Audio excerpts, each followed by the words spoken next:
গোরস্থানে গিয়ে কিছুক্ষণ দাঁড়ান, দেখবেন কবরগুলো কি অবস্থায়। লাখ লাখ মানুষ নিরালিয়া নিঝুম পড়ে আছে। যারা বড় বড় মাস্তান নীরবে শুয়ে আছে। কত মার্ডার করলো, কতজনকে দুনিয়া ছাড়িয়ে দিল, সে মাস্তানও চুপ করে শুয়ে আছে। নবীজির কবরে যান, বিশ্ব নবীকেও কবর মাফ করেননি, শুইয়ে দিয়েছেন। অতএব কবরস্থানায় গেলে জীবিত ব্যক্তির বেশি লাভ হয়।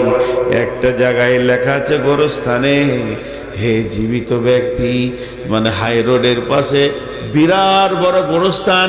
কে যে লিখেছে, লাইনে লেখা আছে, হে পথিক, হে পথিক, তুমি চলার পথে আমাদের জন্য দোয়া করে যাও। হে পথিক, আজ তুমি যেখানে আছো, কাল আমি ওখানে ছিলাম। আবার 3 নম্বর লাইনে লিখেছে, হে পথিক, আজ আমি যেখানে আছি, কাল তুমি সেইখানেই আসবে। অতএব কবরকে স্মরণ করো, কবরকে স্মরণ করো। কবরের পাশে গিয়ে দাঁড়াও, তোমার মনে পড়বে আখেরাতকে, দুনিয়াকে ঘৃণা লাগবে। কত কোটিপতি মাসে, কত কোটিপতি, কত মাস্তান মাটির উপরে শুয়ে নীরব হয়ে গেছে।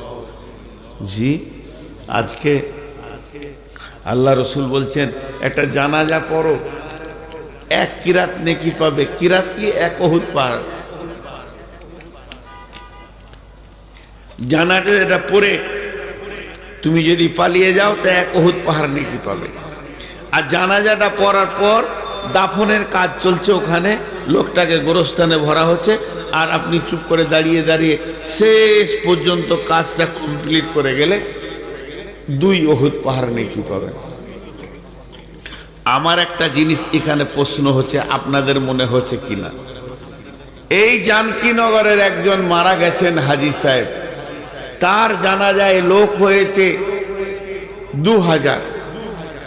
তো যদি আল্লাহ রসুল বলতো লোক যত বেশি হবে ওই মাইয়াতের তত নেকি বেশি হবে, একটা লোক পেছু 1 উহুদ পাহাড় করে মাইয়াতকে নেকি দেওয়া হবে, তাহলে তো আমার বাপের জানাজায় আমি ট্রাক ভাড়া করে, বাস ভাড়া করে বাইরের লোক নিয়ে আসতাম, যে যত লোক বেশি হবে মাইয়াত তত নেকি পাবে।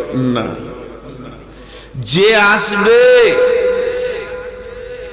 আল্লাহ নবী বলছেন, তুমি শুনতে পেয়েছো ইত্তেবাউল জানাইজা, তোমার কেউ হোক আর না হোক, মনিরামপুরে আবুল খায়ের মারা গেছে, চলে যাও, তুমি যে জানাজাটা পড়োগা, তুমি 1 উহুদ পাহাড় নেকি পেলে।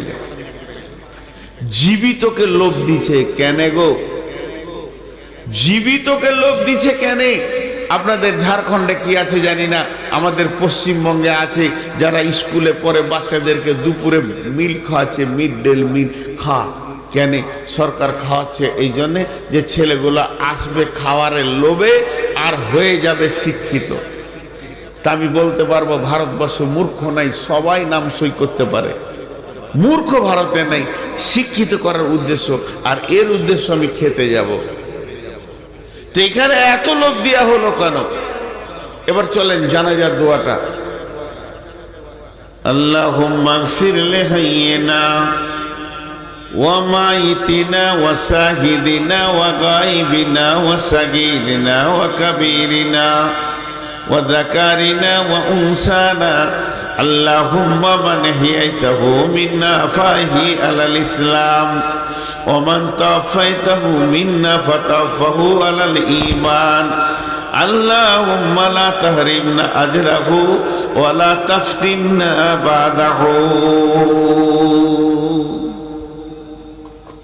টোটাল কতগুলো দোয়া করলেন?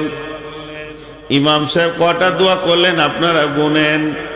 আর একবার বলছি, 1-2 করে গুনবেন।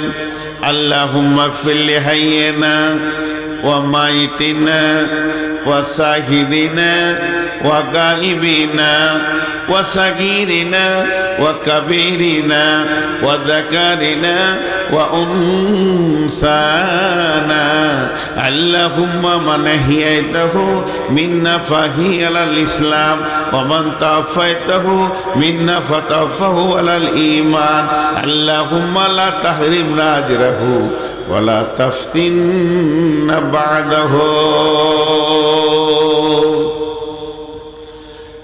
12টা দোয়া চাওয়া হলো 12 বার দোয়া চাওয়া হলো একবার দুবার নয় 12 বার দোয়া চাওয়া হলো কিন্তু মৃত ব্যক্তির জন্য একবার আর 11 বার হলো জীবিতদের জন্য যারা হাজির হয়েছে যারা হাজির হতে পারে নাই যারা নারী যারা পুরুষ যারা শিশু যারা বৃদ্ধ এই বলে শুধু 11 বার জীবিতদের জন্য দোয়া চাওয়া হলো আর যার জানাজায় গেলাম যে লোকটা খাটে শুয়ে আছে যাকে সামনে করে জানাজা হচ্ছে ওর জন্য খালি একবার চাওয়া হলো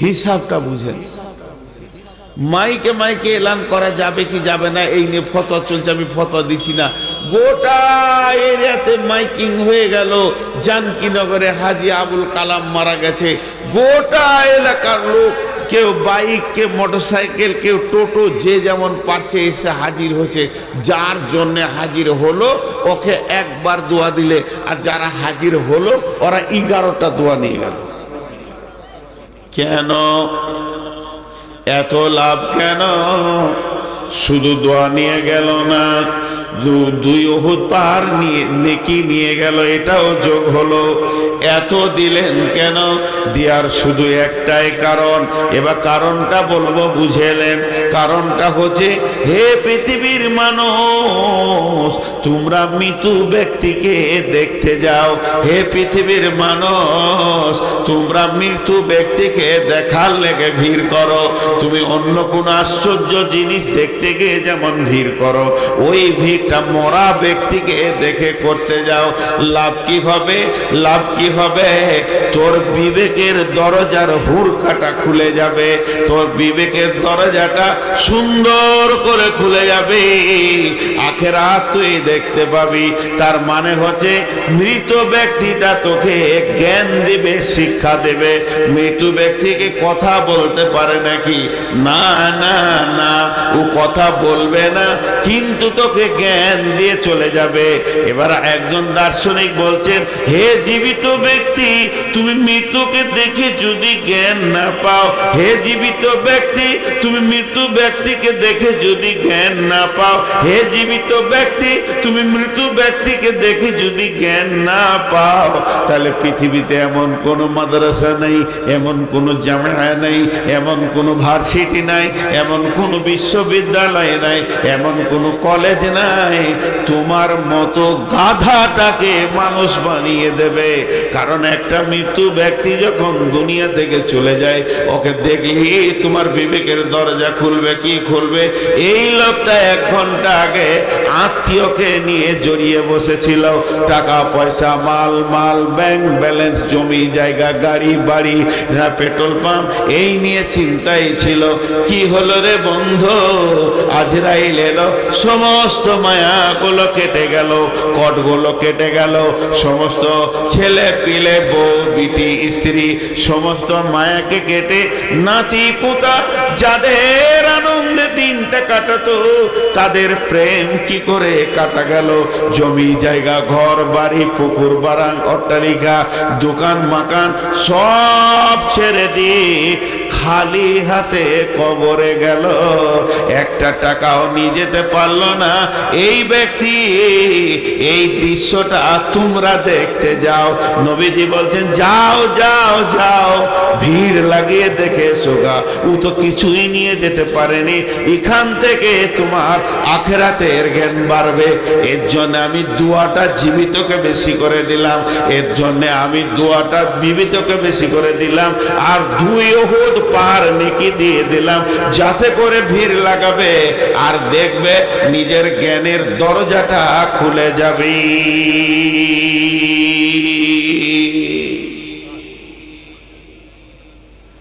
কি ভেবেছিলি তুই এতদিন? কোন নিশায় ছিলি? ইয়া আইয়ুহাল ইনসানু মা গাররাকা বিরাব্বিকাল কারীম আল্লাযী খালাকাকা ফাসাওয়াকা ফাআদালাকা ফি আইয়ি সূরাতিন মা শাআ রাক্কাবাক কাল্লা বাল তুকাযযিবুনা বিদ্দীন ওয়া ইন্না আলাইকুম লাহাফিযীন কিরামান কাতিবিন ইয়ালামুনা মা তাফআলুন।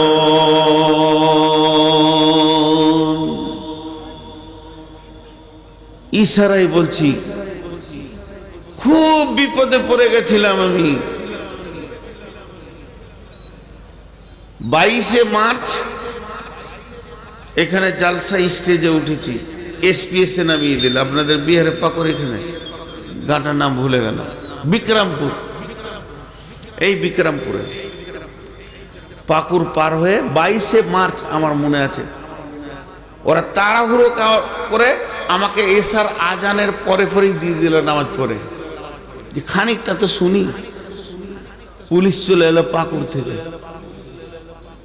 পুলিশ আমাকে কিছু বলেনি, কমিটির 3 জনকে নিয়ে ওই কোণে একটা আমের গাছে নিচে ফোঁস করছে। শেষকালে যে সভাপতি ছিল ওকেও ডাকলে, সভাপতি আমার কানে বলছে, ছেড়ে দেন। 10 মিনিট বলা হয় নাই, ছেড়ে দেন। কেন?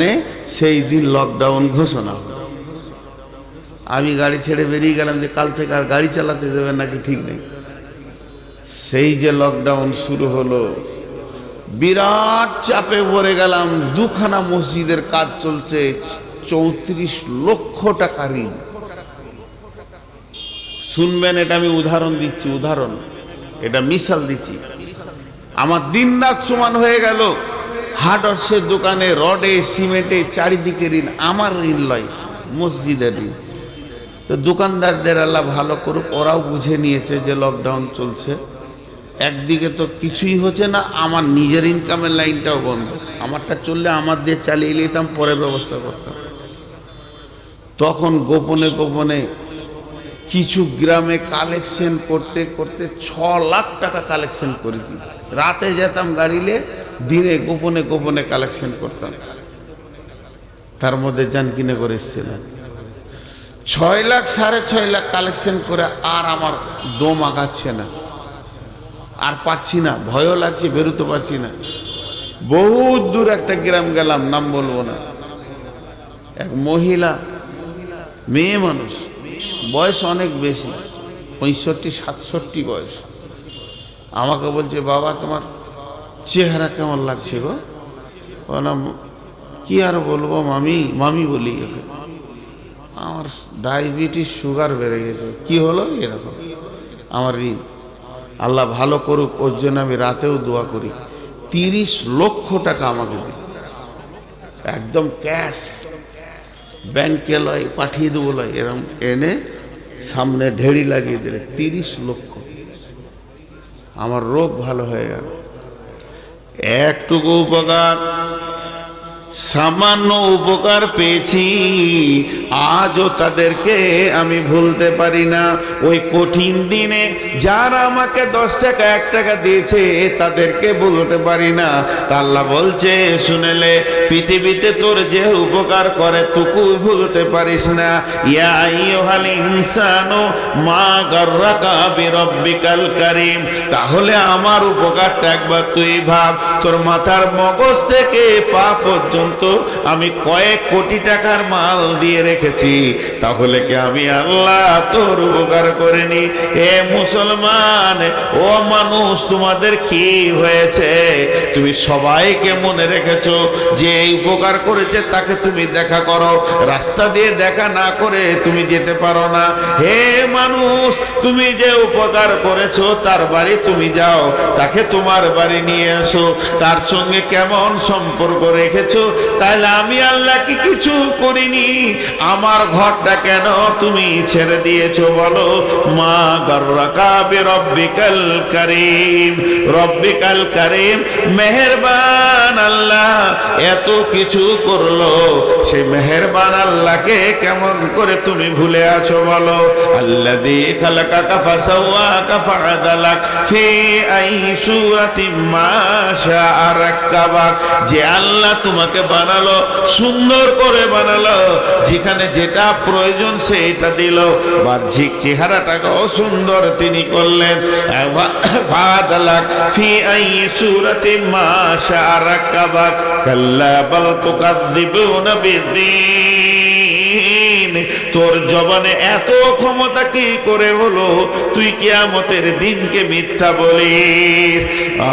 আল্লাহ বাল তুকাযযিবুনা বিদ্দীন ওয়া ইন্না আলাইকুম লাহাফিদিন, আল্লাহ বলছে তোর পেছনে আমি সিকিউরিটি রেখেছি, গোয়েন্দা রেখেছি রে, তুই আমার আওতাভুক্ত রয়েছিস।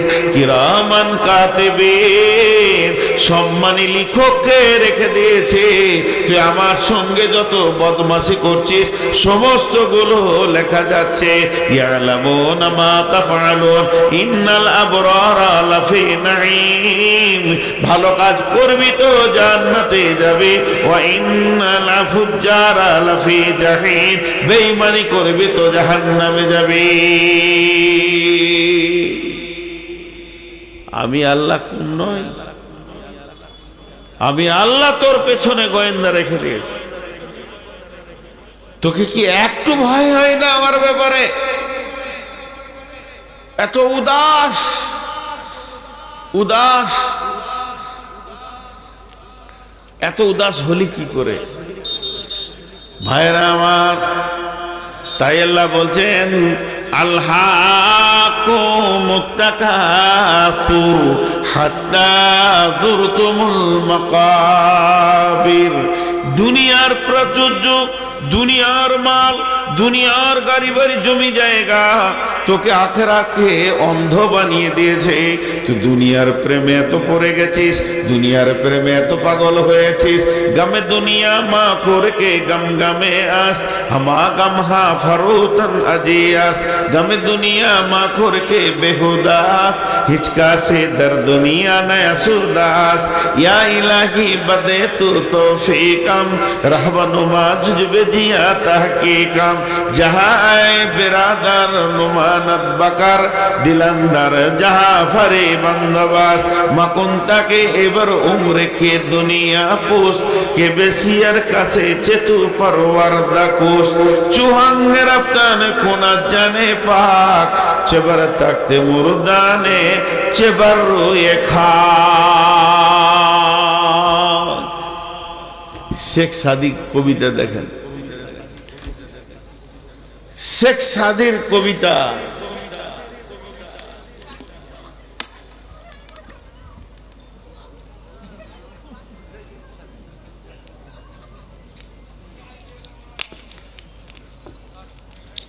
এই কবিতার তর্জমা কটা খালি করব, একটু মনোযোগ দেখ, একটু সবাই চলে গেল জান। শেখ সাদি বলছেন গামে দুনিয়া মারখোর কে গম গামে আস, হামা গম হা ফারুতান আজিয়াস, গামে দুনিয়া মাখোর কে বেহুদাস, হিচকা সে দর দুনিয়া নয়া সুদাস। পৃথিবীতে যত নিশা আছে, ফ্রান্সিটি, মদ, ইনজেকশন, হিরোইন, আঠা, যা আছে নিশা, গুল, গুরাকু, জর্দা, বিড়ি, তামাক, যত নিশা আছে সব থেকে ভয়ানক নিশা হচ্ছে দুনিয়া। কেন? উনি বলছেন তুমি যদি সকালে মদ খাও বিকেলে তোমার হুঁশ ফিরে যাবে, তুমি যদি সন্ধ্যায় মদ খাও সকালে আর সেই নিশা থাকবে না। সমস্ত নিশা একবার হয় আর একবার কেটে যায়, কিন্তু যার ভিতরে দুনিয়ার নিশা ঢুকে গেছে ওকে আজরাইল ছাড়া এ নিশা কেউ কাটাতে পারবে না। পৃথিবীর মালের নিশা হচ্ছে সব থেকে নোংরা নিশা। মদ খায় মাতালে, লুচ্চাতে বেঈমান নোংরা লোকে, কিন্তু দুনিয়ার নিশা এত ভয়ানক নিশা, এটা আলেম ওলামা মৌলবি মুফতি সবাই খায়। আল্লাহ তাই শেখ সাদি বলছেন, ইয়া কামে দুনিয়া মাখুর কে বেহুদাস, হিচকা সে দর দুনিয়া নয়া সুদাস।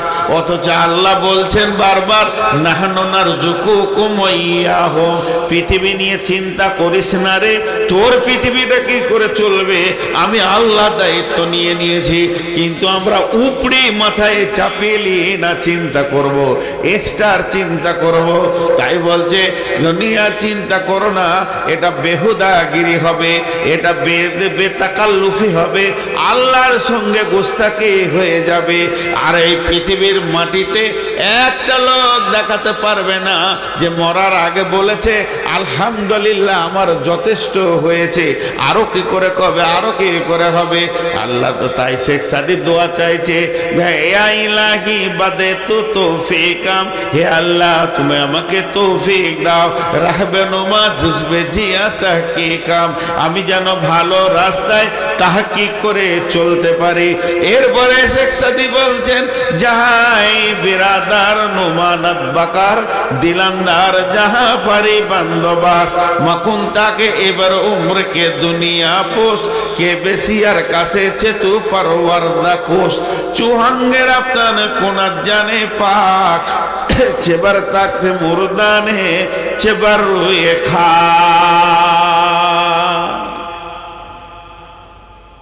হে লোক সকল, দুনিয়ার সঙ্গে প্রেম করিও না, দুনিয়ার সঙ্গে প্রেম করিও না।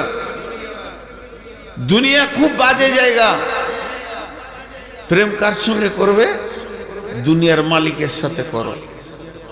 একটা সুন্দর মহিলা, দেখতে খুব সুন্দর, শরীর স্বাস্থ্য সব সুন্দর, জানকীনগরে মেন রাস্তাতে হেঁটে যেতে, তুমি ওকে লেপটে ধরতে যেও না। ওকে যদি ধরতে যাও তো তোমার সাজা কি হবে? তুমি লাত খাবে, এত তোমার লাত পড়বে, বেজ্জুতি হবে, ওর ভাইয়েরা এসে জুতা করে পিটাবে। আর যদি তুমি চালাক হও, সুন্দরী মেয়ে যেটা আছে ওর বাপের গলাটা ধরিয়ে জড়িয়ে পড়ে যাও। শেখ সাদির কথা, ওর বাপ যদি রাজি হয়ে যায় ও আপনা আপনি তোমার বিছানাতে আসবে। আর যারা তোমাকে জুতা মারতো ওদেরকে শালা বলে ডাকবে। এবার তোমার দাম কতটা বাড়লো। মেয়েটা ধরতে গেলে তো জুতা খেলে, আর ওর বাপকে যদি জড়িয়ে ধরো সারা দুনিয়া জুতা মারবে না। তুমি চালাক, ওর বাপ রাজি হলো, ও তোমার কম্বলের তলায় চলে এলো, আর যারা জুতা মারছিল তারা তোমার শালা হয়ে গেল। যত ডাকবে ডাকো, ছোট শালার বড় শালা বলে অসুবিধা নেই। রাইয়ে শেখ সাদি বলছেন, যাহা আয়ে বিরাদার নুমানাত বাকার, দিলান্দার যাহা পারি বান্দবাস। এই পৃথিবীটা দেখে যদি তোমাকে সুন্দর লাগে, পৃথিবীটাকে তুমি লেপটে ধরতে যেও না, তাহলে পিঠে চামড়া থাকবে না, জাহান্নামের ফেরেশতা মেরে লাল করে দেবে। তবে পৃথিবী যদি তোমাকে ভালো লাগে, এই পৃথিবীর মালিক যে এই পৃথিবীটাকে যে সাজিয়েছে তাকে জড়িয়ে ধরো। যখন তাকে তুমি জড়িয়ে ধরবে, পৃথিবীটা আনন্দে তোমার পেছে সে কুত্তা বানিয়ে দেবে। এই পৃথিবী তোমার পেছনে পেছনে ঘুরবে। আরে পৃথিবী কত বড় বেঈমান, এই মাটির উপর আর আসমানের নিচে এই জায়গাটা হলো বেঈমান। এই জায়গাটা কেমন বেঈমান? কেসিয়ারের কাছে চেতু পারোয়ার দাকুস। এই বেঈমান তোর মতো কত মানুষকে ভালোবেসেছে আর তাদেরকে কবরে পাঠিয়ে দিয়েছে, তালাক নিয়েছে। এই ধন মাল ছিল তোমারও দাদার, সে মরে গিয়ে আজ হয়েছে বাবার। বাপের মালিতে তুমি ওয়ারিস হইলে, কাল ছেলে ওয়ারিস হবে, তুমি মরে গেলে। তার মানে এর প্রেমের কোনো ঠিকানা নাই। তোমার দাদাকে নিয়ে আনন্দ দিয়েছে, তোমার বাপকে দিয়েছে, তোমাকে দিয়েছে, তোমার ছেলেকে দিবে। তাহলে এর উপরে তুমি ভরসা করো না। চুহাঙ্গের আফতানে কোনার জানে পাক, চেবার থাকতে মুরদানে চেবার রুয়ে খা।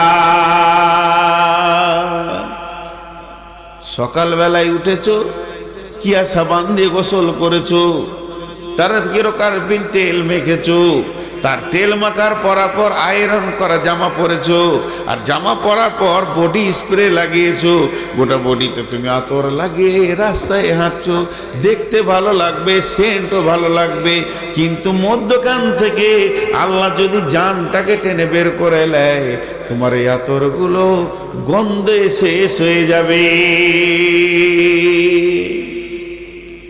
হে পৃথিবীর মানুষ, হে পৃথিবীর মানুষ, তুমি হুঁশিয়ার হয়ে যাও, কবর তোমার অপেক্ষা করছে। আজকে টোটাল কথাগুলো একটাই ছিল যে আমরা ধোঁকার জগৎ থেকে আসলটা যেন দেখতে পাই, ধোঁকার জগতে থেকে নিজেকে হারিয়ে না দিয়ে আসল জগতের দিকে নিজের নজরটাকে ফেরাই, এটাই ছিল বক্তব্যের বিষয়। আসল হলো সেই কবর, যে কবরে বাঁচলো সব জায়গায় বেঁচে গেল, যে কবরে ধরা খেলো সব জায়গায় ধরা খেল। 3 মিনিট 12:30 হতে আজকে 5 তারিখ, গুন্ধাইপুরে জালসা, কাছাকাছি 2টা জালসা। এর জন্য নিয়ত করেছি গুন্ধাইপুরে মহিলাদের কথা বলবো ইনশাআল্লাহ, আপনারা আমন্ত্রিত। ওখানে মহিলাদের বিষয়ে কথা বলবো। আজকে এই পর্যন্ত সমাপনী দিচ্ছি, মাত্র 3 মিনিট। আপনাদের কাছে কিছু চাইছি, কেউ দেনেওয়ালা আছেন? কিছু দেনেওয়ালা, আমি আর অ্যামাউন্ট বলবো না। মোতাকাব্বিরের কাছে নিয়ে নেওয়া হলো, ইউসুফের কাছে নেওয়া হলো, আজফরুল ভাইয়ের কাছে নেওয়া, যথেষ্ট দিয়েছে। আওয়াল ভাই চেয়েছে, আমিও বলেছি, দোয়া দিচ্ছি আল্লাহ যেন আরো বরকত দান করেন, আরো বরকত দান করেন। তবে আমরা যেগুলো বলি একটু উল্টা হয়ে যেতে, যে ভাই টাকা দেন, এটা ভুল। তো এটাই প্রচলিত যখন, তো এটাই ঠিক, এটা মানুষ বেশি প্রচলিত করে নিয়েছে নিজের মতো করে। কিন্তু আসলে হচ্ছে ভাই আপনার আখিরাতের ব্যাংকে কিছু জমা করেন, এটাই মেন। টাকা ওরা দেয়নি, বরং আখিরাতের ব্যাংকে জমা করেছে। আল্লাহর কাছে একটা অ্যাকাউন্ট নাম্বার আছে, সেইখানে জমা হয়ে গেল 2 লাখ 2 ঘরের। ততএব আপনারা যদি কেউ কিছু জমা করতে চান আখিরাতের ব্যাংকে, নিজের নিজের খাতাতে, আমল নামা নামে একটা খাতা আছে, তা আপনারা একবার আল্লাহর রাস্তায় লাব্বাইক দেন, আল্লাহর রাস্তায় বলেন। আমার কপালে 3 কলম জুটেছে, 10,000। নুরুল পাকুর 10,000। একজন ইউটিউবার উঠবে না, বসো। এই ইউটিউবাররা সব বসো, এই দেখো বসতে বলছি তো। সাহেব পাকুর 2,000, মুর্শিলাউদ্দিন জানকীনগর 8,000। তো ভাই আর কেউ আছেন? সবারই জন্য দোয়া করে দেবো একসঙ্গে। এই তোমরা বসো। আল্লাহর গোলাম আর কেউ আছেন দেনওয়ালা? যাক, আমি একবারে স্বাধীনতা দিয়ে দিলাম, যটি লোক বসে আছেন অন্তত মুসাফা